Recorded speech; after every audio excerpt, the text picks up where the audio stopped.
weigh-in. A weigh-in. This is 19 years. 19 years on a high-carb vegan diet. I'm 6 foot tall. So this is the end of the day. Mind you, I've had a lot of food and water today. This is the end of the day. Oh my God. I've had these scales since 2004, yeah? 2004. I've had these scales 16 years old. Yeah, so this is anabolics, 74 kilos. Same diet, same training. Just tweaking the hormones, boosting the test, increasing estrogen. Not too much, but just, it's 10 kilos, 12 kilos difference. Same diet, same training, all right? So just goes to show you the transparency there, the power of hormones in determining what you actually weigh. So when you starve yourself of carbohydrate, you go into rebound mode and you gain. And then you jump on the scales like, so you got to understand, people, when you cut carbs, you basically send an order to your body to lose fitness and to slow everything up. I feel absolutely incredible. Whether I'm 62 kilos or 74, I feel absolutely incredible. If I'm on juice or if I'm full natty, I feel absolutely incredible because I know how to get enough sleep, water, sugar. Okay, let's get to the video. Let's talk about nutrition. Tomorrow we'll talk about hormones. Let's talk about day 4. We've got nutrition. Nutrition is everything. I mean, obviously you need a bike, but nutrition, that's like the name of the game. What's the most important foods for performance, for health, for weight loss? All right, we're going to talk about, you need to have a rice cooker. Right? If you want to be lean, mean, and fast and productive and in a good mood, you need to have a rice cooker. You get one for $5 from a thrift store. White rice. I like sushi rice. I like organic rice. It just tastes better for me. I'll eat any rice, but this is my favorite. All right, so you need white rice in your diet. You need it. All right, the longest living cultures, the leanest cultures, the Africans, Indians, Asians, white rice. You need that. I know if you listen to the Joe Rogan podcast, Joe Rogan's the inflamed human thumb. They say rice is bad, but there's 5 billion people out there who are lean and working good and energetic and good mental. Go to Harvard University, Stanford, and you got all the smartest Indians and Asian kids fueled by white rice. All right, there's no dispute there. I mean, you can dispute it, but you're just going to be, you're losing out. Anyway, fruit. Fruit is so important.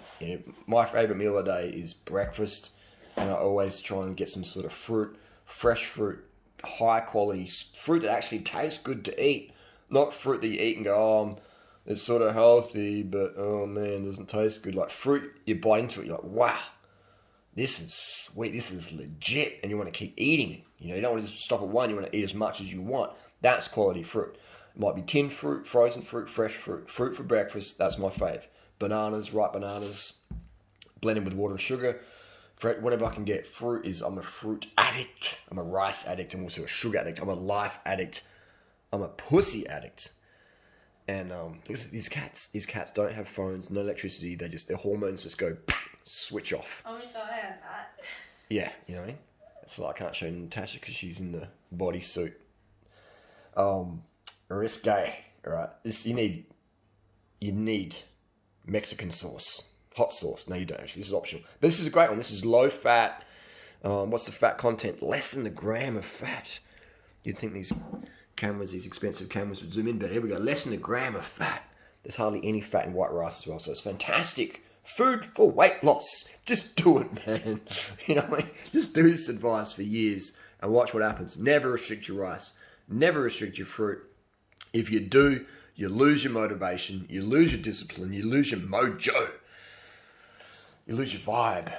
These things, beans, this is a bit of condiment there. Again, less than a gram of fat.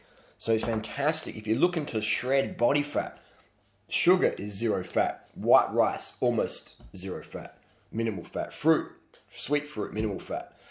Except avocados, durian. And all these things increase insulin sensitivity. So if you've got type 2 diabetes, these foods help you because they help you fill up on carbohydrates, so you're not filling up on the fat, which blocks your insulin receptor sites. Type 2 diabetes is caused by insulin resistance, which is caused from fat blocking the insulin receptor site.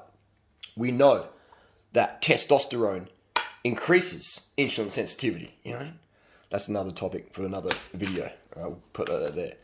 This is crazy. Go and test your blood sugars, test your fasting insulin levels on a high-fat diet, and then compare it to actually do the high-carb, low-fat diet first, and then after that test your insulin sensitivity.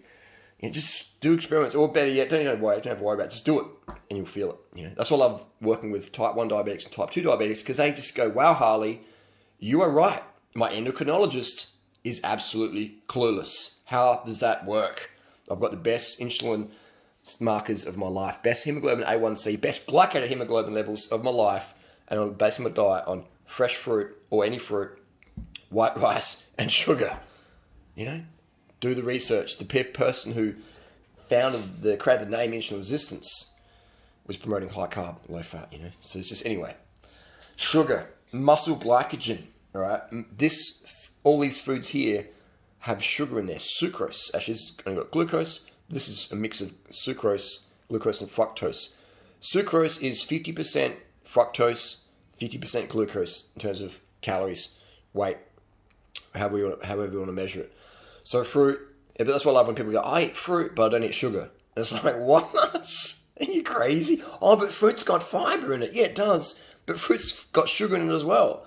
So it's like saying, I smoke cigarettes, but I won't passive smoke. It's like, what? Not that we're trying to compare sugar with, smoke, because sugar's essential and smoke's carcinogenic. But yeah, you need sugar, sucrose, and you can disagree with it, but just if you're a cyclist, you'll know pretty quickly that you need sugar. And if you're a mother or a father or work behind a computer, you'll notice pretty quickly if you don't have enough sugar, it's really hard to focus, and you'll be reaching for more and more and more caffeine, Ritalin, Adderall, modafinil, meth, Coke, whatever you use, Coca-Cola, things like that. And a little bit of stims now and then, don't have a big issue with it, but the dependence on stimulants, I do have an issue with. So up the carbs, up the water, and go to bed earlier. All right, so this is the sugar. I try and get at least 500, 700, 1,000 grams of carbohydrates per day. And that, when I mean carbs, I mean glucose. Your rice is glucose. Your fruit is sucrose, glucose, and fructose. And your sugar there is pure sucrose, which is a split of 50 glucose, 50 fructose. Glycemic index, sugar, 65. Fruit, depends on the fruit, might be 20 to 80 glycemic index. White rice, 60, around 65, 70, depends on the variety, how you cook it, etc. Either way, glycemic index doesn't matter too much. What matters is get enough carbs every day. Keep your fat intake low, and you'll just find your insulin sensitivity goes, so good. Insulin sensitivity makes you feel good, and things like that. So I'm a huge fan of experimenting with nutrition. I've experimented with exogenous hormones, and all sorts of things. I'm an experimenter, so I like to be totally transparent and just give people the real world advice versus, just lie to people or just mislead them or be blind and lead the blind. Not that there's wrong being blind. I'm just saying, I should say, be uneducated and further undereducate people. And by education, I mean university degree. Because most endocrinologists, some endocrinologists are up to speed, but most aren't. All right. It's crazy, and it's crazy. It's if you listen to your doctor, that's good, but also analyze what your doctor's saying, all right? So that you don't ever get misled or get an iatrogenic condition because you did listen to your doctor. Google up what iatrogenic disease is. Anyway, that's nutrition. When you're on the bike, aim for, let's say I'm going for an hour ride to the shops, I'll put 100 grams of sugar in there. If I'm doing a 5-hour cruise, I'll put 500 grams of sugar in there and fill up the rest of the water and then shake it. It's like a big gel. Saves all the packaging, and this costs $1. It's a kilo. It's a kilo. It's a kilo. You know what I mean? For $1, 4,000 grams, 4,000 calories. It's fantastic. All right. So if you look at me, I'm super, super lean. If I never did anabolics, anabolics, they help keep the weight on. This is hilariousness. If I never touched anabolics, I'm 6 foot tall. I would be about, today, probably about 62, 63 kilo. And I wouldn't be here. Natasha wouldn't be here. She said, that's too lean. So that's why I just laugh when people are like, I'm cutting out carbs. I'm trying to lose weight. And I'm like, here's me, on the anabolics, because I don't want to load up on fat and just feel stodgy, And I just laugh when people say, carbs make you fat or cut. It's just, I mean, I laugh and I also cry because I know a lot of people are suffering. They're suffering because they're fearing fruit. They're suffering because they're fearing rice. They're suffering because they fear sugar. I was talking to a lady yesterday on Instagram, and she's like, rice is a plug. And like, if this was a plug, this would kill me because this would plug my intestines and I'd be dead.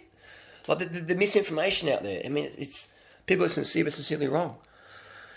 Anyway, it's crazy. Why are these called refried beans? My American audience. Well, they're not even. Are they fried? But they have the fat content. They can't be fried. Natasha, why are these called refried beans? I think it's the idea that you have beans that you had last night for the next day that you smash up and cook with all different things to make like leftovers. Yeah, because there's no any fat and there's no like added fats in this at all. There's no guacamole. It's because pink beans, pinto beans. Traditionally, refried beans contain pig fat. Ooh. Lard. Oh man, there you go. That's why people. That's why my Mexican crew can get look like a pig, eat like that pig lard, pork. That what you eat, you are what you eat. If you want to be slim, eat this. Anyway, this is the deal. Any questions down below? Let us know. Tomorrow we're going to talk about hormones and how they affect body weight. All right. Anyway, that's the deal. Hope you enjoy. If you want more information, listen down below. Peace.